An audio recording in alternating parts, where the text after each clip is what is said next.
These are the craziest celebrity conspiracy theories that are going viral right now. Okay, we have a bit of a different setup today. I'm on the floor. I have cozy vibes in the background. I think it would be kind of fun to do like a cozy conspiracy series. It's the same as my regular conspiracies, but I'll just be coloring while I yap. And I think that's fun. Let me know if you like it though. I do feel like I need to work on the camera angles a bit, so stay tuned. But we're going with this Cozy Friends coloring book. The first thing that I really want to talk about that's obviously going incredibly viral right now is Justin Bieber. So I don't even know what to say about this. I feel like it's obviously been something we've been kind of watching unfold for the last year or so. And honestly, there's a lot of theories as to why he's acting the way that he is. And not to sound like a crazy tinfoil hat conspiracy theorist, but I just think P. Diddy is the reason, but we'll talk about that in a second. Basically, Justin has been acting pretty erratic on Instagram now for kind of the better part of this year, I would say. Like, I mean, he's always been kind of random on Instagram, I cannot lie, but particularly like the last 2 months or so, he's been really weird, and people are honestly concerned, which makes sense. So first of all, he changed his Instagram handle to Lil Bieber. That was when I knew something was definitely wrong. Like, I mean, I feel like I knew before that, but like, I was just like, girl, someone's not taking his phone. Like, I don't know.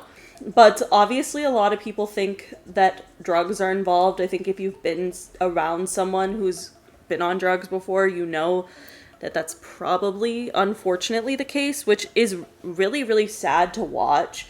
And a lot of people speculate and say, like, oh, it's about because he wishes he was married to Selena Gomez and he hates Hailey Bieber, like his wife, and all this stuff. And while I think that there could be truth to that, I don't think that's why Justin is, like, currently going through what he's going through. I think a lot of it could be the trauma from growing up around P. Diddy, but also just the industry in general. Obviously, being a child in this industry, when you see the way that children are treated out here, it's crazy. And of course, he was literally friends with P. Diddy and Usher when he was 15 years old. He spent 48 hours with P. Diddy.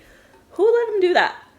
Who let him do that? I mean, actually, I can't even lie. I think my parents would have let me do that too in the early 2000s, and you don't know anything. I mean, this is an obvious statement, but celebrities get away with a lot of shit. And I do think that Justin was definitely a victim of that, because regardless if P. Diddy or Usher like did anything specifically to Justin Bieber or not, he was still a kid at the time, and he was definitely like exposed to a lot of weird stuff that was happening probably. So a lot of conspiracy theorists believe that that's the reason for Justin's current crash out. I mean, I don't know. There doesn't always have to be a reason why someone starts doing drugs. Like, there doesn't have to be a specific one reason. I mean, I think when you grow up in the spotlight, it's not easy. Like, I mean, we've watched so many different child stars struggle with addiction, and I just think, unfortunately, that's what's happening with Justin. Although, I don't know, because Hailey, like, kind of reposted something on TikTok that felt like she was, like,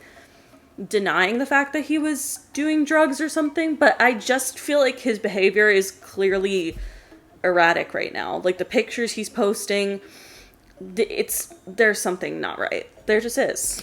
Speaking of Justin's weird posts, I think the funniest thing that this man has ever posted on Instagram was for sure when Hailey Bieber got the cover of Vogue. The exact caption was, quote, "Yo, this reminds me when Hailey and I got into a huge fight and I told Hales she would never be on the cover of Vogue. Yikes, I know, so mean. But for some reason, because I felt disrespected, I thought I gotta get even. I think as we mature, we realize that we're not helping anything by getting even. We're honestly just prolonging what we really want, which is intimacy and connection. So baby, you already know, but forgive me for saying we wouldn't get a Vogue cover, because clearly I was sadly mistaken."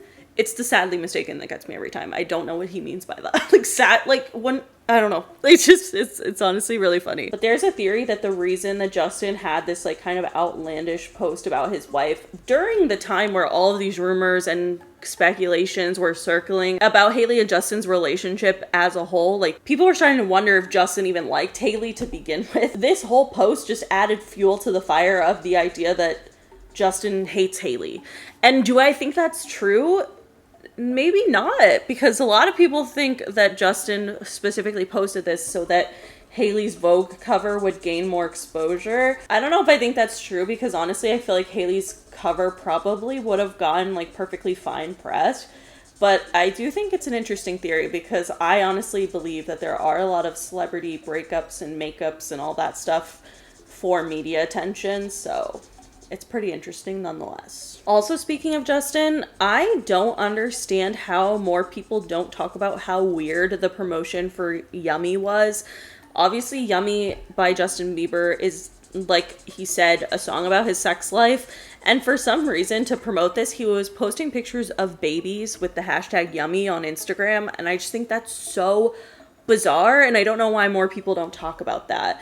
And again, could it be connection to, you know, the type of energy that he was raised with and thought was normal with like P. Diddy and Usher? I don't know, but I just find it highly disturbing. The next theory I really want to talk about is about Jim Carrey. And a lot of people think that Jim Carrey is the biggest Illuminati whistleblower, and he kind of just writes it off as a joke. So this theory gained a lot of popularity when he was on Jimmy Kimmel. He basically did like the evil eye like sign, and Jimmy Kimmel pretended like he didn't know what he was doing, and Jim Carrey was like, you know what that is, it's the all-seeing eye, the symbol of the Illuminati, like whatever. He kind of just was yapping about the Illuminati, or at least what we all think the Illuminati is.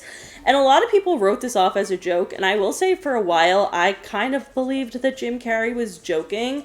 But then I read a lot of comments about people who were actually at the taping for that Jimmy Kimmel show. And a lot of people have claimed, and I guess we can't ever verify this, but a lot of people have claimed that the laugh track that they added to like make that media clip seem more like lighthearted was fake, and really everyone in the room was silent. Be the whistleblower. I'm sick and tired of the secrets and the lies. It is the secret symbol of the Illuminati, and you're a part of it, and it is the all-mocking tongue. And I don't like that. Like, that just makes it all very uncomfy. And was he truly trying to expose the Illuminati? I don't know. I mean, Jim Carrey is definitely one of the biggest actors. It's not a surprise that he would know something that we didn't know. I mean, he's also just weird. I guess you have to take into account, again, he is a comedian, but like, he went to New York Fashion Week, and when he was asked why he was there, he was like, there's no meaning to any of this. I just wanted to find the most meaningless event I could come to, and here I am. It was a little weird, and the reporter kind of like pressed him and tried to ask him more questions about it, and he just said, we don't matter. There is no me. There's just things happening. There's no meaning to any of this, so I wanted to find the most meaningless thing that I could come to and join, and here I am. They're I mean, you got to admit, it's completely meaningless. Well, they say they're celebrating icons inside. Celebrating Do you believe icons. in icons? Boy, that is just the absolute lowest aiming, possibility that we could come up with. It's like icons. Do you believe in icons? I don't believe in personalities. I don't believe that you exist, but there is a wonderful fragrance in the air. You don't believe certain icons have the power to make change, to think differently, to be bold, to inspire others? Artistry? You're one of them. On the good foot. Ha! Yeah. You shut it down now. I don't know. I sometimes think he's joking, but then what if he is a little serious, which would probably make the most sense, because I do think that obviously, like, when you think of P. Diddy and Epstein and all of that stuff going on in Hollywood, you know that there are people who knew that was happening, but like ignore it. And probably other dark shit that's happening that just gets ignored. So is it so crazy and outlandish to think that Jim Carrey could be like, alluding to some things that he's seen in Hollywood but doesn't actually want to expose anything for his safety? I kind of think it makes sense. All right, the next theory I want to talk about is something I 100% believe, and it's the theory that a lot of singers will use songs as spells. So we've recently talked about the frequency theory, which is essentially the idea that we used to listen to music in the 432 hertz frequency, and that type of music is supposed to be very healing and connects you with nature. It's calming and very like chill. But if you want to know who popularized the current sound frequency wave that we use in music, which is 440 hertz, it's Hitler. So I don't love that, obviously. He began to use this music frequency to help induce mind control, which I don't love, obviously. 440 hertz frequency basically disrupts the natural brain waves versus 432 calms them. So the music that's popular is making your anxiety worse and making you more susceptible to brainwashing, which I don't even know how people don't know this. It's kind of a crazy like theory because it's not really a theory. Like, it's actually factually what happened. Hitler used these frequencies specifically to help mind control people. And now we've just used that frequency ever since. And if you think about it, a lot of music that you listen to is not very like calming or pleasing to listen to. It can be really distressing and honestly kind of hurts your ears in a way. But piggybacking off of that theory, I think the amount of singers that use their music to provide a subliminal message is probably way higher than you think. A lot of people think Beyonce is an example of this. People for years have been claiming that her music is, you know, to promote the Illuminati. I feel like that's not a new theory, but one that I think is such an accurate representation of this is Fleetwood Mac's Silver Springs. That song is a spell. And here's the thing, is a lot of people in Hollywood are into witchcraft. And whether or not you want to call it that, because I think it's more of the universe and manifestation and kind of like mindfulness versus what people really refer to as witchcraft, it's kind of all the same. But I do believe 100% that that song is a spell. Like, how, I mean, it literally says, time casts a spell on you that you can't forget me. And it's so accurate. The way that everything played out between her and Lindsey Buckingham is crazy. I just feel like the way that they sung this to each other on stage, that one performance, you know, it's nuts. And that song is powerful. I just know it. And I do believe that music has power because it's you repeating words over and over again if you think about it. And I kind of believe this theory overall, that it is somewhat of a spell, at least some sort of manifestation or mantra. Because if you think about it, if you listen to a bunch of sad music and you repeatedly are saying like, I'm so sad, I don't know what song goes like that, but choose one, then you're gonna feel sad. Like, you know what I mean? Versus if you listen to songs that are happy and like talking about like, oh, I'm so successful, I'm so, you know, whatever. I do believe that it does actually impact your brain. Like, I definitely believe in like manifestation and words of affirmation. And I think songs are like kind of a subconscious way to do that. And it's made me really sad because I do like sad music, but it does make me sadder. I don't know, it's made me only want to listen to happy music in the car or the basement yard. So both do the same thing to my serotonin, if you ask me. Kanye West is actually someone who's talked about this a lot. Not that I think Kanye is anyone to be taken too seriously, but he did say that music is like the strongest form of magic. And I do believe that to an extent, again, because you're repeating the same words over and over again. And if they can apply to your life, it kind of makes sense why we would manifest that way. But let me know your thoughts. The next theory I want to talk about, I really wanted to make a bigger deal of this because I think I mentioned it lightly in a video once. But I truly believe there is some merit to the conspiracy theory that Jay-Z orchestrated Aaliyah's plane crash.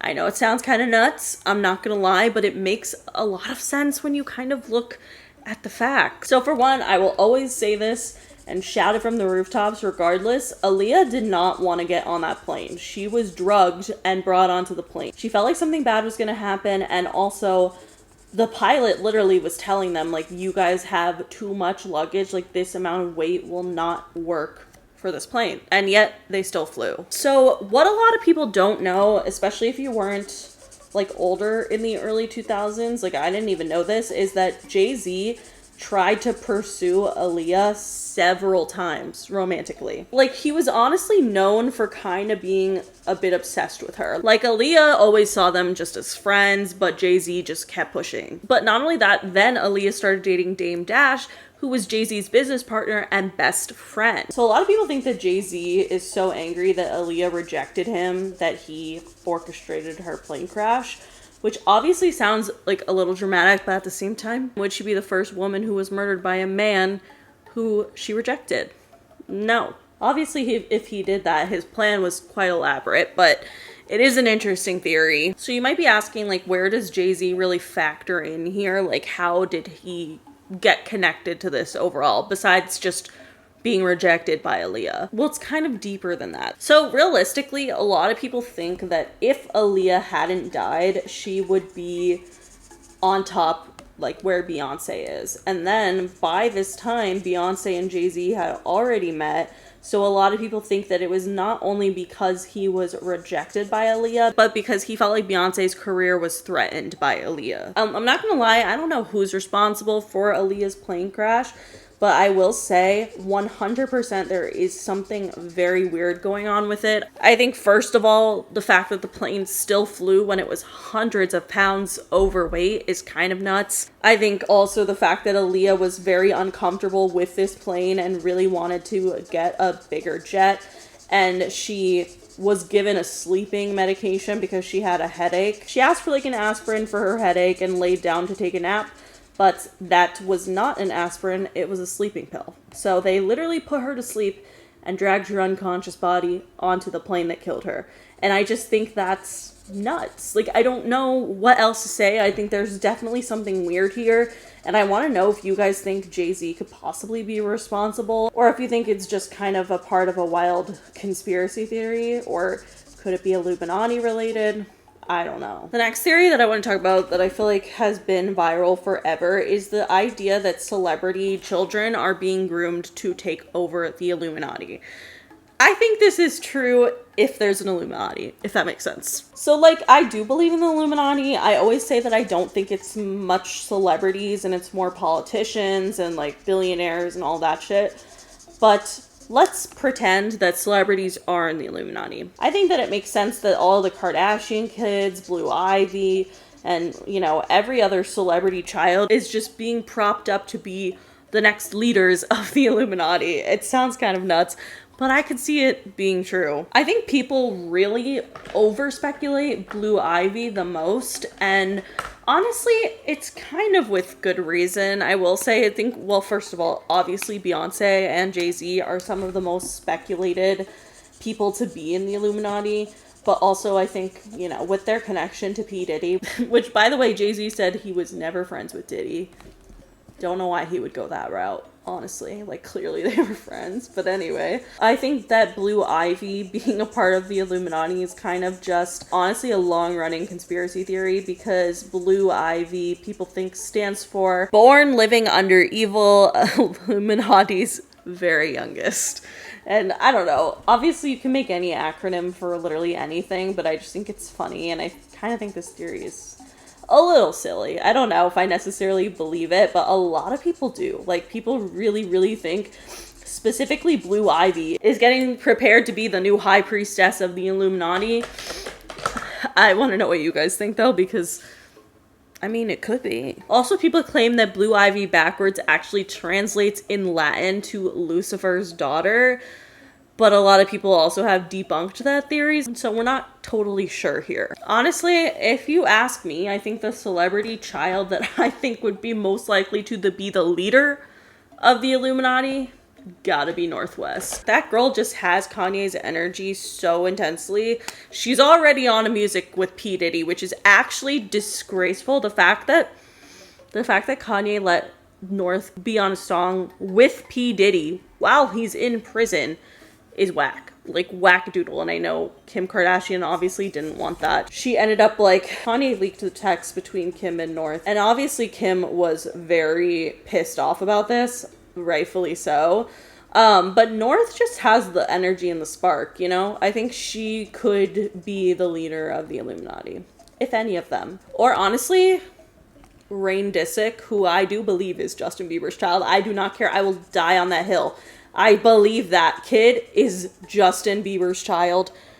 100,000%. All right, the next theory I want to talk about is legitimately insane. And it's this creepy ass AI band that I can't believe this exists right now on Spotify. It's terrifying. So there's this band that's been trending all over TikTok called Velvet Sundown. They're literally AI, like there's no doubt about it. Plus I'm pretty sure they actually ended up admitting that it's AI, that they're AI.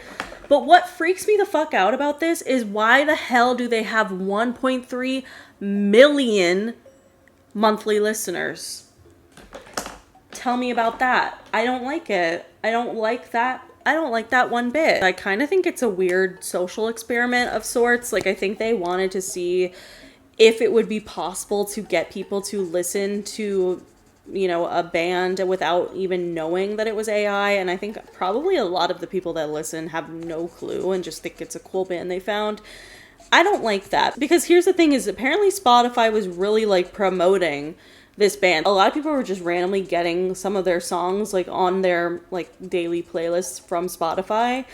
And I obviously just think that's suspicious and kind of interesting. Like, it feels like they're testing the waters to see how people react to AI music. And I think it's a really interesting concept overall. And I don't know, like if AI could take over music, that would be horrifying, because how much money they would make on that, but versus how little money it costs to, you know, have these fake freaking people and fake songs. Like, it's honestly scary. All right, the last thing I want to talk about right now is Jeffrey Epstein. So we've talked about this before. Obviously, there's a lot going on currently with the Trump administration refusing to release any of the Jeffrey Epstein files.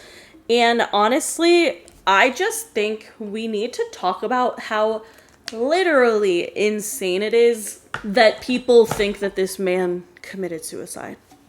I'm sorry. He just absolutely did not. And we have a lot of very reputable people who agree with this theory. So when we talk about this, we need to talk about Dr. Michael Baden. So this man was the former chief medical examiner of New York City. He investigated the deaths of John Belushi, George Floyd. He did a lot of other significant autopsies. He's consulted on over 25,000 autopsies in his time, and he's frequently working with like high profile cases, controversial cases, all of that. So this was his opinion about Jeffrey Epstein. So Dr. Baden's observations really told a completely different story than what people were trying to say happened to Jeffrey Epstein. For one, he said the findings were consistent with ligature strangulation rather than suicide. And why this is because Jeffrey Epstein actually had 3 fractures in his neck, including the hyoid bone, which is a small horseshoe-shaped bone near the Adam's apple. And all of these fractures are extremely rare in suicidal hangings, and especially rare in men Jeffrey Epstein's age. These types of fractures are far more common in homicidal strangulations, and he claimed that in his 50 years of experience that he had never seen these exact fractures from suicide by hanging, which obviously is suspicious when he's overlooked over 25,000 autopsies. Also, again, there's the missing minute of footage in the video Jeffrey Epstein's cell. They're just claiming that that's because that's the way the cameras work. They reset at midnight. I don't know. I think regardless, if you believe that Jeffrey Epstein killed himself, I think it's a little naive. I can't lie. It just so doesn't add up, especially when you think about all of the people that he could have taken down with him. And he probably was willing to, because you know what people do is they tell on everybody else so that their sentences get lowered. And I think 100,000% that's exactly what Jeffrey Epstein was planning to do. He's a scumbag, so do you think he gives a shit that he brings everyone else down with him? No. And it's kind of scary to think and imagine, like, who Who was on that list? And why is this administration trying to hide it so much? Dr. Michael Baden, who is a very smart man and very well versed in his work, he said, quote, "This is a high profile inmate, possibly with damaging information about extremely powerful people. And every single safeguard failed. Like, it's very suspicious. Both guards on duty fell asleep. Okay. At 11 p.m. Like, I don't know. And the fact that the cameras directly outside of Jeffrey Epstein's cell malfunctioned at certain times, also weird. And the fact that Jeffrey Epstein was supposed to be on suicide watch. Don't know why people don't talk about that. Because he was randomly, like, inexplicably removed from it days earlier, which is nuts because obviously people who are accused of these crimes, high suicide rate, people wanted to put him on suicide watch because people wanted to know the truth and what was happening. And unfortunately, we will never know because he was probably murdered. Sorry, I just don't believe it. Also strange is that Epstein's cellmate was transferred hours before he allegedly committed suicide, and that would leave Jeffrey Epstein alone for the first time in weeks. Like, all of the odds don't make sense. And obviously he's connected to some of the most powerful people on this planet, like Prince Andrew, Bill Clinton, Donald Trump. It goes past political parties at this point. It's just powerful men in this world. And honestly, past this government. Like, it's worldwide. Not Pitbull, hopefully. Anyway, I feel like I yapped enough. This is my drawing. How cute and gorgeous. I love her. If you like this type of video, let me know if you want more like cozy vibes like this. I feel like I could work on the set a little. I don't know, fix the camera angles, all that stuff. But let me know what you think. Anyway, that is it for today's video. If you guys liked it, please give it a big thumbs up. Let me know in the comments below what you guys think of these different conspiracy theories, and tell me your favorite current celebrity conspiracy theory. I want to know. But anyway, that is it. Make sure you follow me on Twitter, TikTok, and Instagram, and subscribe for new videos every week. I'll see you guys later. Bye.